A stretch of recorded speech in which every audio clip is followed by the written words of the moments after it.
ഇനി നമ്മൾ പറയുന്നത് theory of origin of the state, സ്റ്റേറ്റിൻ്റെ ഉത്ഭവത്തെ പറ്റിയുള്ള സിദ്ധാന്തങ്ങളെക്കുറിച്ചാണ്.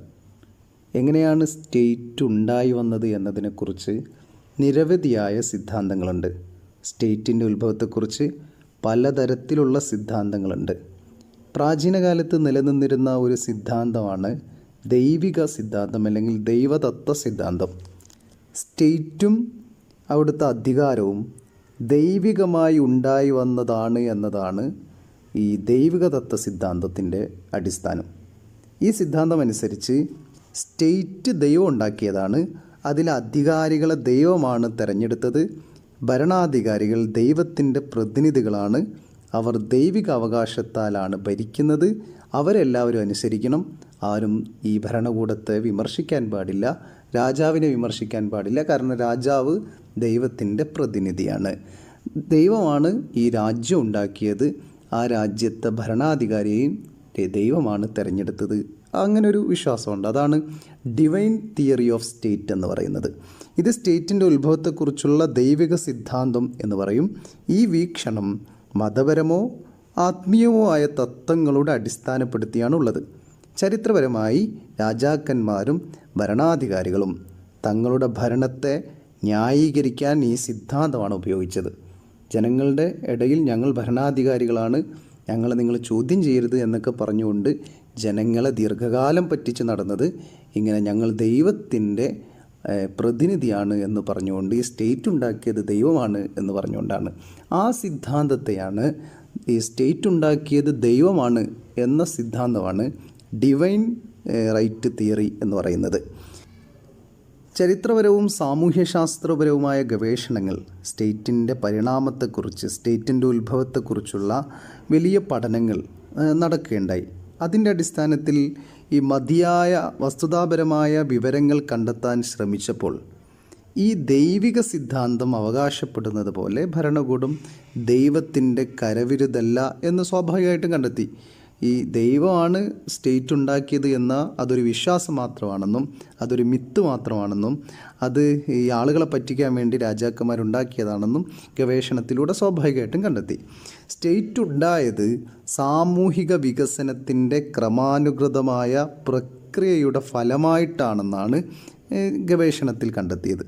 അതായത് ചരിത്രത്തിലെ പരിണാമത്തിൻ്റെ ഫലമായിട്ടാണ് സ്റ്റേറ്റ് ഉണ്ടായത്, സ്റ്റേറ്റ് ഉത്ഭവിച്ചത് എന്ന് ഈ പരിണാമ സിദ്ധാന്തം എന്ന് പറയുന്ന ഒരു സിദ്ധാന്തം കണ്ടെത്തി.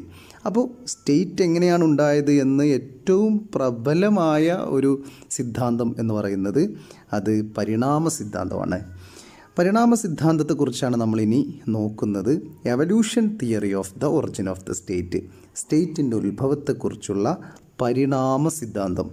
സ്റ്റേറ്റിൻ്റെ ഉത്ഭവത്തിൻ്റെ ശരിയായ വിശദീകരണം പരിണാമ സിദ്ധാന്തമാണ് നൽകുന്നത് എന്ന് നമ്മൾ വിശ്വസിക്കപ്പെടുന്നു.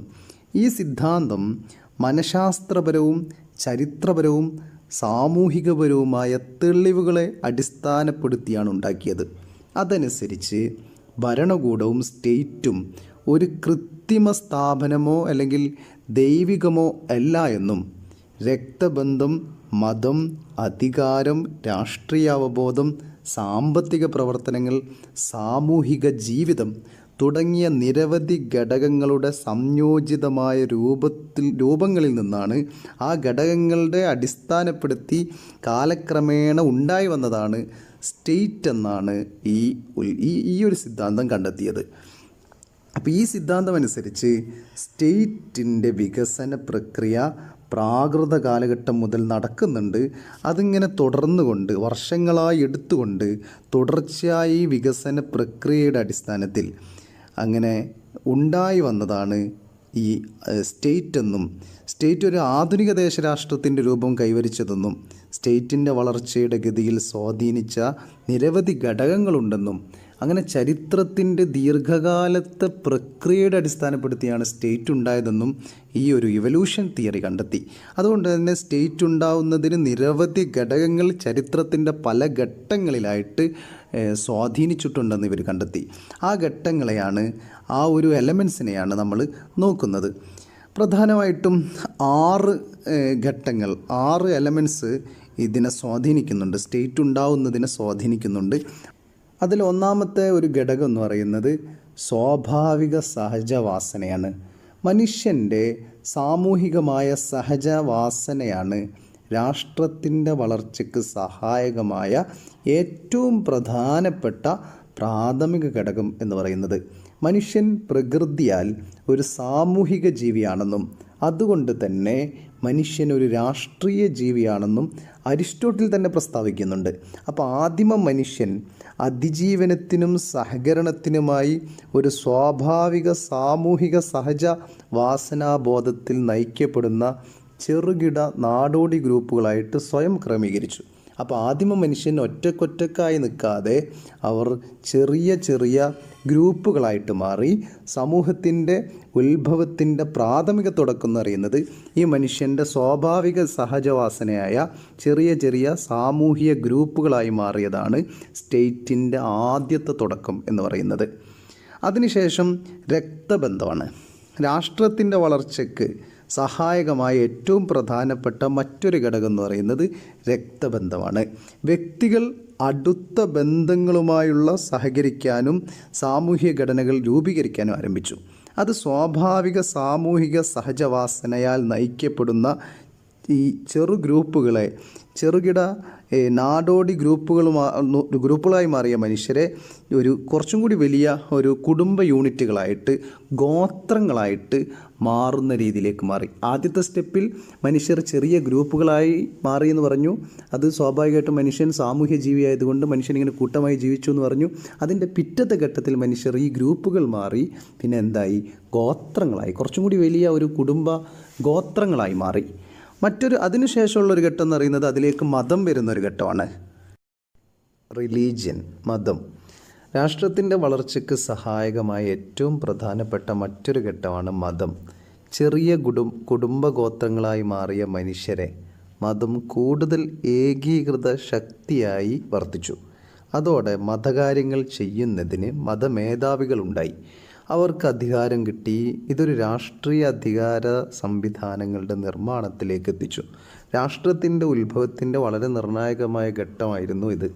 അങ്ങനെ മതം, ഈ ഗോത്രങ്ങളിലേക്ക് മതം പ്രവർത്തിച്ചതോടുകൂടി ഈ അധികാരത്തിൻ്റെ സ്വഭാവം മറ്റൊരു രീതിയിലേക്ക് മാറുകയും ഒരു രാഷ്ട്ര സംവിധാനങ്ങളുടെ ഏറ്റവും ഒരു സ്പഷ്ടമാവുന്നതിൻ്റെ കൂടുതൽ തെളിമയോടുകൂടി ഒരു രാഷ്ട്ര സംവിധാനത്തിലേക്ക് മാറുന്നതിൻ്റെ ഒരു ഘട്ടമായിട്ട് ഈ മതം വരുന്നൊരു ഘട്ടമുണ്ട്. അടുത്ത ഘട്ടം എന്ന് പറയുന്നത് അധികാരം, പവർ, ശക്തി വരുന്നതാണ്. രാഷ്ട്രത്തിൻ്റെ പരിണാമത്തിൽ ശക്തിയുടെ സംഭാവന വളരെ വലുതാണ്. രാഷ്ട്രത്തിന് പ്രായോഗിക രൂപം നൽകാനുള്ള മാർഗമായിരുന്നു യുദ്ധം രാജാവിന് ജന്മം നൽകി. മറ്റുള്ളവരെ ഭരിക്കാൻ അവർ ആഗ്രഹിക്കുന്നു എന്നതിൻ്റെ മനുഷ്യൻ്റെ അടിസ്ഥാന പ്രവണതയാണ് ഈ മറ്റുള്ളവരെ ഭരിക്കുക എന്നുള്ളത്. അത് യുദ്ധത്തിലേക്ക് നയിക്കുകയും ശക്തനായ വ്യക്തിയെ നേതാവായി ജനങ്ങൾ അംഗീകരിക്കാൻ തുടങ്ങുകയും ചെയ്തു.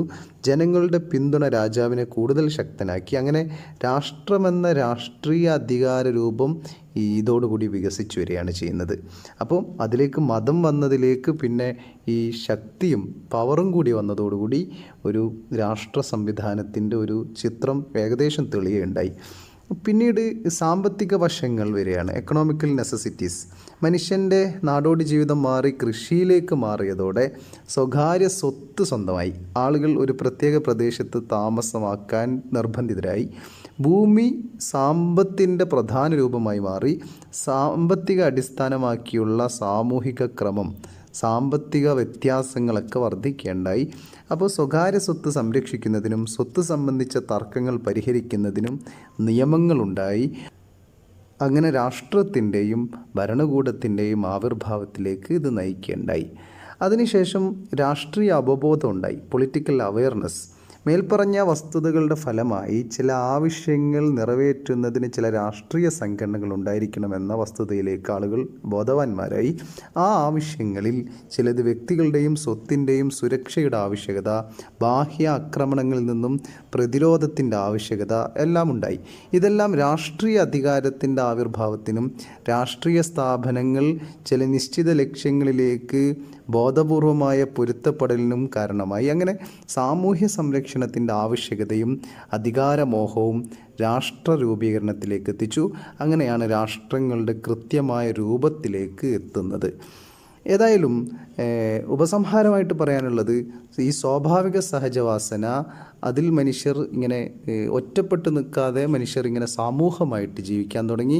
അങ്ങനെ ചെറിയ ഗ്രൂപ്പുകളായിട്ട്, മനുഷ്യൻ ഒറ്റയ്ക്ക് ജീവിക്കാൻ കഴിയില്ല, കാരണം മനുഷ്യൻ എന്താണ്, സാമൂഹ്യ ജീവിയാണ്. അതുകൊണ്ട് മനുഷ്യൻ സമൂഹമായിട്ട് ചില ഗ്രൂപ്പുകളായിട്ട് ജീവിച്ചു. അതിനുശേഷം രക്തബന്ധങ്ങളിൽ കൂടുതൽ അവർ ഇടപഴകുകയും അങ്ങനെ ഗോത്രങ്ങളാവുകയും ചെയ്തു. അപ്പോൾ ഒരു ഗ്രൂപ്പിനേക്കാൾ വലിയ ഗോത്രങ്ങളുണ്ടായി. പിന്നെ അതിലേക്ക് മതം വന്നപ്പോൾ കുറച്ച് അധികാരത്തിൻ്റെ സംവിധാനങ്ങൾ വരുന്നു. പിന്നീട് അധികാരങ്ങൾ തമ്മിലുള്ള യുദ്ധങ്ങൾ വരുന്നു.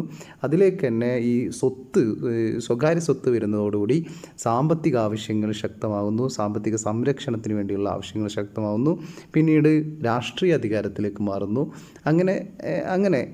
ഇങ്ങനെ ഒരു രാഷ്ട്രീയ അവബോധത്തിലേക്ക് വരുന്നു. ഇങ്ങനെ ഈ ഘട്ടങ്ങൾക്ക് അടിസ്ഥാനപ്പെടുത്തിയാണ് രാഷ്ട്രം എന്ന് പറയുന്ന ഒരു സംവിധാനത്തിലേക്ക് മാറുന്നത്. അപ്പോൾ രാഷ്ട്ര രൂപീകരണത്തിൽ ഇങ്ങനെ വളരെ ദീർഘകാലത്തെ കാലക്രമേണ പ്രവർത്തിച്ച ഘട്ടങ്ങൾക്ക് അടിസ്ഥാനപ്പെടുത്തിയാണ് രാഷ്ട്രം ഉണ്ടായത്. അതല്ലാതെ ഒരു പെട്ടെന്നുള്ള ഒരു സംവിധാനമല്ല രാഷ്ട്രം. ദീർഘകാലത്തെ പരിണാമത്തിൻ്റെ ഫലമായിട്ടാണ് രാഷ്ട്രം ഉണ്ടായത് എന്നാണ് പരിണാമ സിദ്ധാന്തം പറയുന്നത്. ആയിരക്കണക്കിന് വർഷങ്ങൾ പരിണമിച്ചാണ് ഇന്ന് കാണുന്ന രീതിയിലുള്ള ആധുനിക സ്റ്റേറ്റ് ഉണ്ടായി വരുന്നത്. ഇന്നിപ്പോൾ സ്റ്റേറ്റുകൾ ചേർന്നുകൊണ്ട് ഐക്യരാഷ്ട്ര സംഘടനയിലേക്ക് എത്തുന്ന രീതിയിലേക്ക് നമ്മൾ വികസിക്കുകയുണ്ടായി. ഏതായാലും ഇങ്ങനെ മനുഷ്യവംശത്തിൻ്റെ പരിണാമത്തിൻ്റെ ഫലമായിട്ടാണ് സ്റ്റേറ്റ് ഉണ്ടായത്, അതല്ലാതെ ഒരു പെട്ടെന്ന് അങ്ങോട്ട് ഉണ്ടായതല്ല എന്നാണ് ഈ പരിണാമ സിദ്ധാന്തം പറയുന്നത്.